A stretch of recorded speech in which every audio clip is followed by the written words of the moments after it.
moved guard Jordan Poole to the bench. After struggling in his first year in DC, Poole was traded in the summer from Golden State. Yeah, I saw it, and I was looking like, how is somebody supposed to give that commentary from the middle of the stands? I'm not kidding when I say Jordan Poole's career needs to be studied, because this is one of the most incredible fall-offs I think I've ever seen in NBA history. And the crazy part is, nobody can figure out why it's happening. Could it be because Jordan Poole's teammates suck? Was he just really good on a team as a fourth option behind Steph Curry, Klay Thompson, and Draymond Green? Did he just sign a huge contract and lose motivation altogether? Well, all I really know is this situation is just getting worse and worse and worse. So before we get to the content, make sure you drop, like, subscribe, and turn on our notifications to help the channel grow. Now that we get all of that out of the way, cue the intro.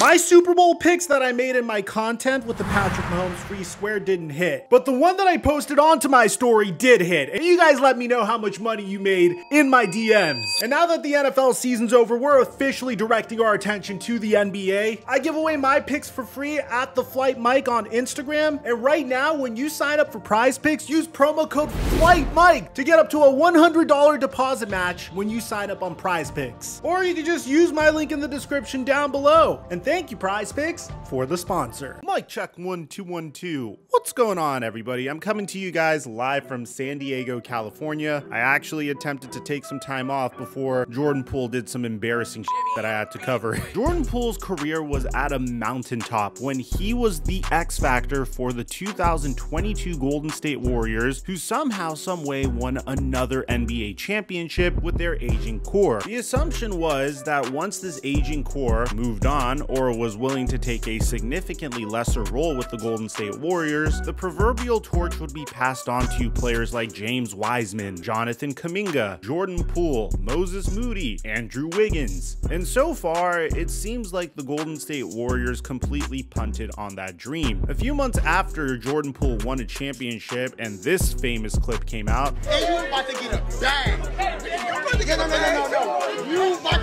bag. We about to get a bag.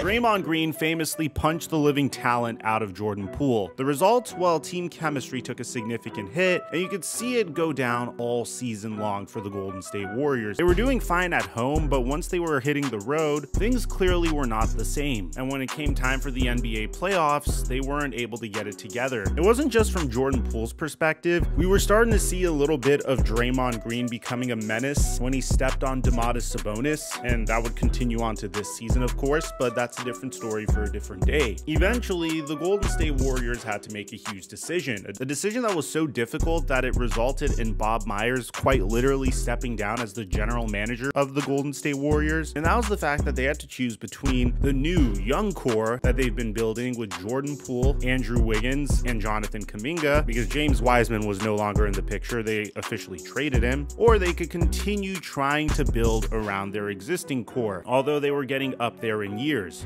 Especially with his contract extension, plan to have him here for 4 more years at least. And Jordan Poole would get traded alongside Patrick Baldwin Jr., Ryan Rollins, a second-round pick, and a top 20 2030 first-round pick to the Washington Wizards in return for Chris Paul. At the time, I applauded both sides for this trade. The Golden State Warriors really didn't have much of a choice, considering the fact that Draymond Green was essentially threatening to leave the Warriors if they didn't make a commitment to the existing championship core, and there was no way Draymond Green and Jordan Poole would be able to coexist in the locker room. Meanwhile, Jordan Poole gets the opportunity to show that he could be the #1 on a brand new team. Yes, a rebuilding team, but the Washington Wizards weren't as terrible on paper as they seem right now. You had volume scorers like Kyle Kuzma and Deni Avdija that was still developing, Daniel Gafford, who was a very capable center. It was a team that, with the right pieces and the right coaching, could potentially shock the NBA and the East. And what ended up happening was the exact opposite of that. Immediately immediately you would see this viral clip of Jordan Poole looking very disengaged during a Washington Wizards timeout. This went absolutely viral, and people were roasting the fact that Jordan Poole just didn't seem to be interested in the game of basketball or in what the coach had to say. When Jordan Poole was called out for this, he immediately defended himself, saying this.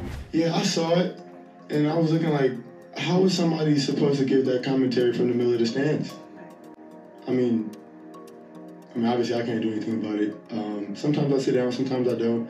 Coaches they do their huddle earlier on, kind of figure out what they want to do. It's such a long time also, like it's a 2-minute timeout. The coach is probably only talking for 35 seconds or so. I mean, but I saw the play, I was locking on the play, I went back just to ask the question, just to make sure. Just continue to be vocal, communicate with my teammates.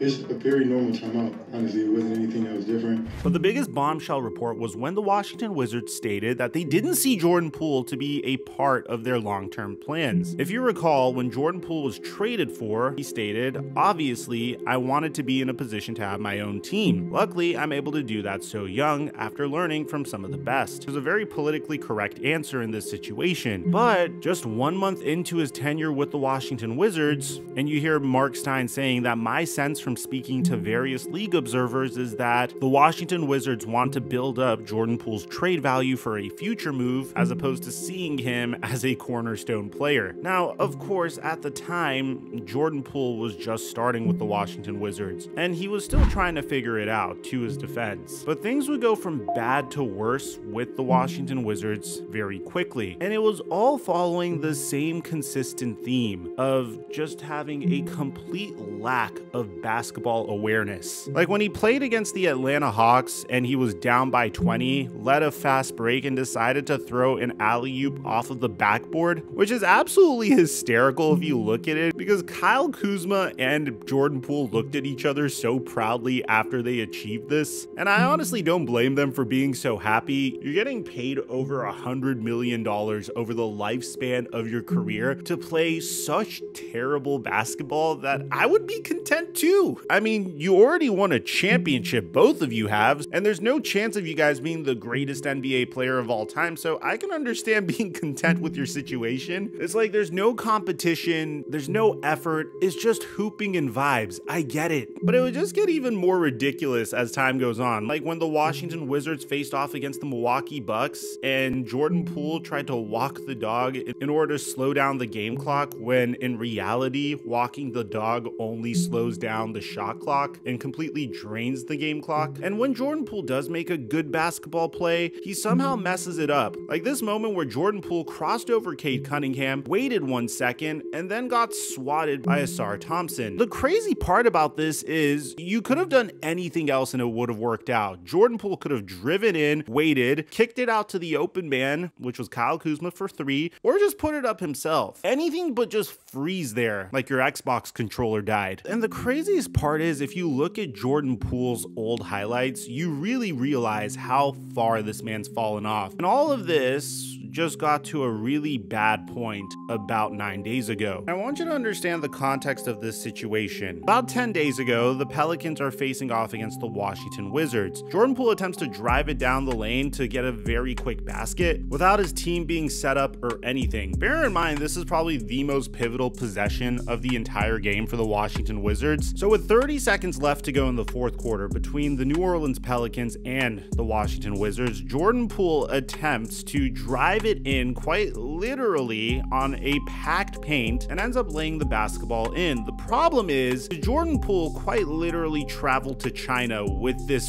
one drive into the basket, and it was so egregious that it quite literally lost the Washington Wizards the game, because instead of any shot attempt being orchestrated, instead of a drive and kick, instead of even an attempt at the basket, Jordan Poole just gets called for a turnover for carrying the basketball. And at this point, he has so many lowlights that he was quite literally named the Shaqtin' a Fool MVP. Oh, no, it's a pool I was getting ready to say party. Jordan Poole. It's a pool party.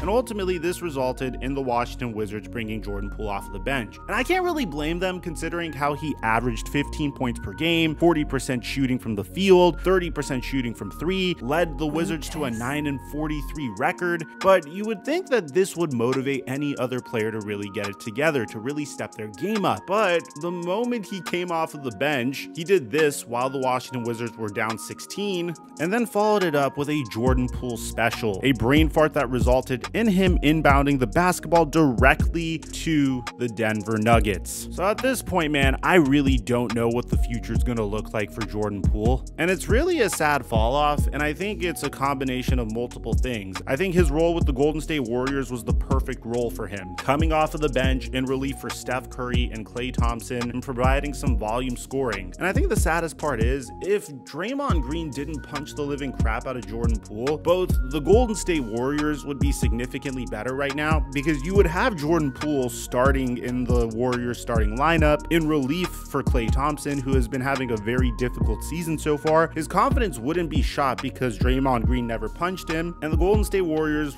would potentially be a top team in the Western Conference. But instead, you have an aging Chris Paul off of the bench. You have Klay Thompson that was moved to the bench, which we have to make a video on that very, very soon. I'm going to get on that the moment I get back to LA. And both Jordan Poole's a shell of his former self. There are questions about the Golden State Warriors' original Big Three being able to win another championship, and we're making sad content on how Jordan Poole is a walking meme at this point. It's just so sad, because you have to think what would have happened if Draymond Green and Jordan Poole never had that altercation. It might be one of those big what ifs that we're talking about a few years down the line, because on the Washington Wizards, Jordan Poole is a shell of his former self, and you don't really realize that until you look at his highlights during the 2021 to 2022 season, and you just sit there and wonder what could have been if Jordan Poole and the Warriors were still on good terms. Let me know what you guys think is going to happen to Jordan Poole. Do you think he's going to get traded for peanuts this summer? Do you think the Wizards are just going to hold on to him because his contract isn't necessarily the worst? It's not the best either, considering his level of talent. I'd like to hear what you have to say. Aside from that, I'm your boy Mike,